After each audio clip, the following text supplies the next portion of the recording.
In the Carthusian life, this feast was significant. All through the centuries there had been a great devotion to this first Christian hermit, the Magdalene. And the Carthusians, of course, as an eremitic order, took it on board.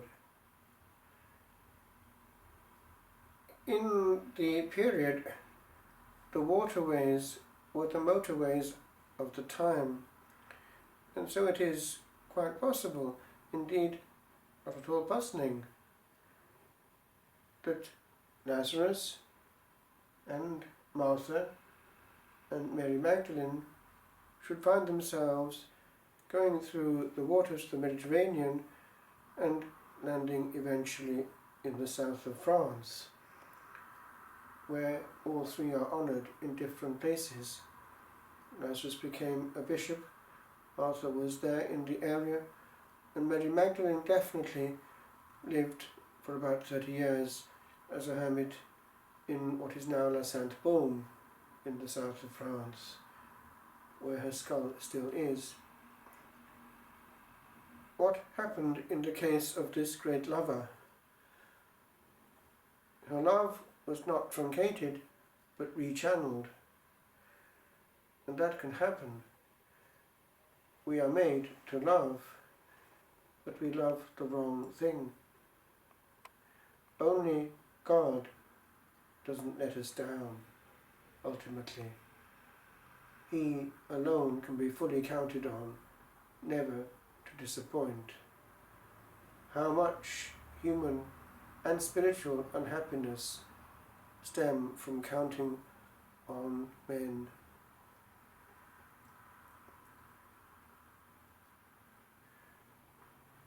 When sent to Rome, I was led to do research on a very interesting character. It was a great abbot of the Premonstratensian order who became, as a great writer, an apostle of contemplation. His language is the language of the heart, and it is the heart that primarily is at work in the purely eremitic life. But he found himself as an abbot of a great monastery, Dryburgh in Scotland. His name was Adam. Now, because he was abbot, he had to go to the general chapters every so often at Prémontré. He became abbot in 1184, and when it came to the general chapter of 1188, possibly 1189, he happened to call off at a Carthusian monastery, and he was never the same afterwards. Rather than return, influenced partly by another Premonstratensian abbot friend of his, Roger, who had done the same thing, he opted to go to the Carthusians, and he went to see St Hugh of Lincoln, who brought the Carthusians to England. His order, the Premonstratensian order, was not amused, and he got into trouble with them. In fact, his name was erased from his works, which made it difficult then to find them, but we can. His language betrays him always. He has a very particular style. And so he was protected by this other saint, Hugh of Lincoln, and was able to live quietly as a Carthusian until he died. But he carried on writing, and so one can study the evolution of his thought. He was efficacious as an abbot, and he was aware of the power of the word. But the evolution goes inwards. Henceforth it is all in order to analyze and go deeper into the encounter with the Beloved, which is what all hermits have done from Mary Magdalene onwards. It is an adventure of love, and hence love, being absolute, takes all. But going through his works, I was hugely influenced by him. The result was that I wanted to return to the eremitic life. I started writing back to the Carthusians, and on it went. But the power of the Word, even in the solitude of study, does come through. Of course, in those days, mobile phones had not really come in, and things were much simpler. And so the Word was the Word. And in quietness and solitary study, I wrote back, as it were, across the skies to Adam of Dryburgh, on whom I was spending hours of study and analysis. And I wanted him to get me back to solitude, where Jesus alone is heard. The Word, the Logos. He is enough.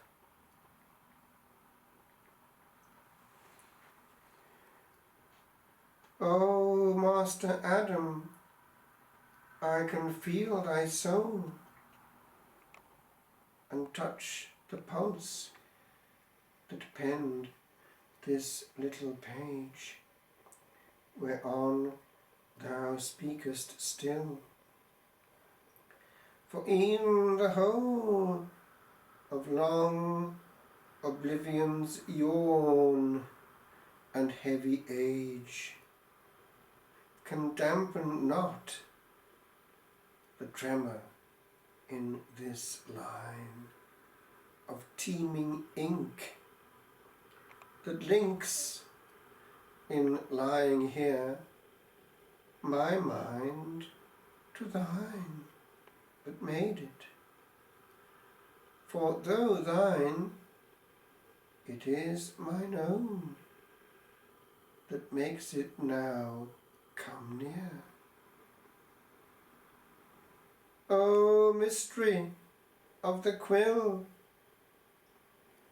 that still dost move 'tween heart and buried heart, what is a thought held once by thee and placed within a groove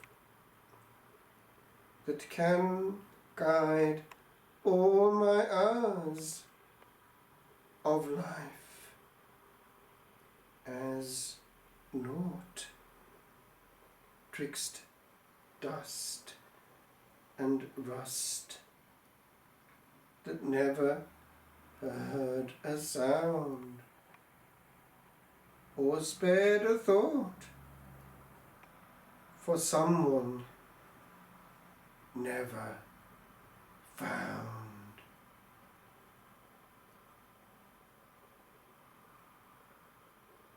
He could have remained silent.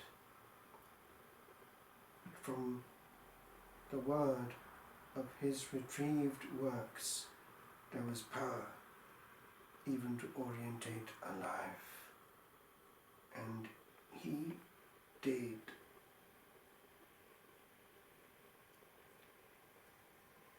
Santa Maria Maddalena è presa dai certosini, molto onorata nei secoli, e sarebbe in un senso un eremita cristiano prima del tempo.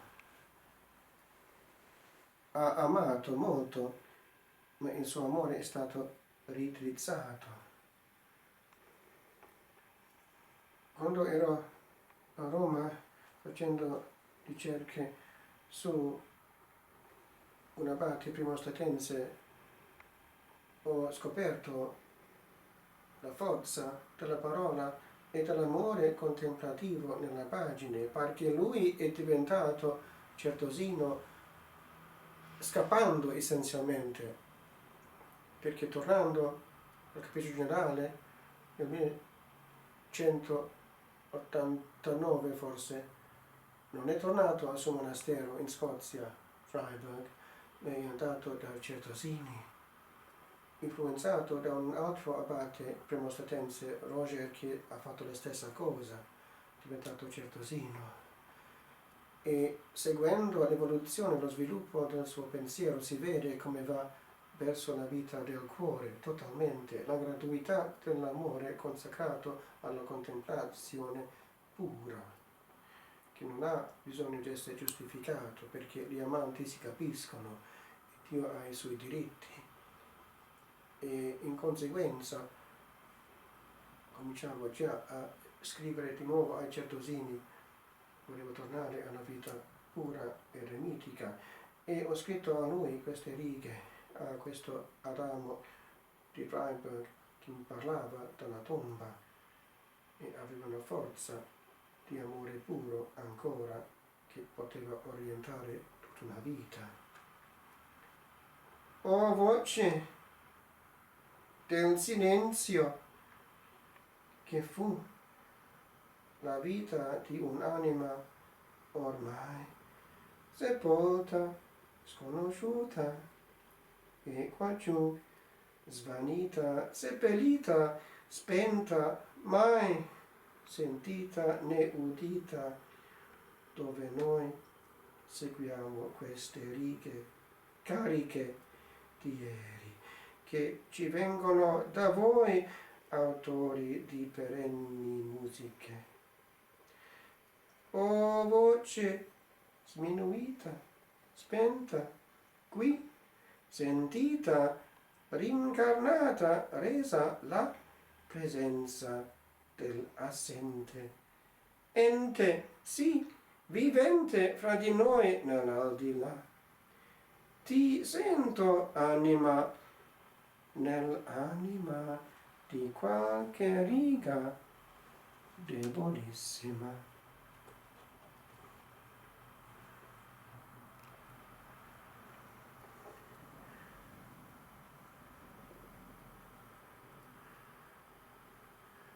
E queste sono le rutere purtroppo del monastero di Freiburg in Scozia adesso.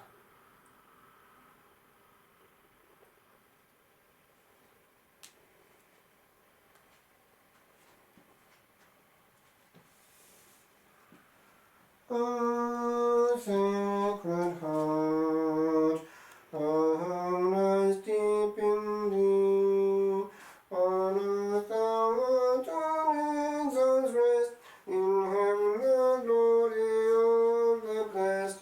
O Sacred Heart, O Sacred Heart, thou fount of contrite peace, where those living waters flow, new life to sinners they bestow. O Sacred Heart, O Sacred Heart, our trust is all in thee, for thou wast not be dark and bare, thou breathest rest where thou art near. O Sacred Heart, O Sacred Heart, when shades of death shall fall, receive us neath thy gentle care, and save us from the tempest snare. O Sacred Heart, O Sacred Heart.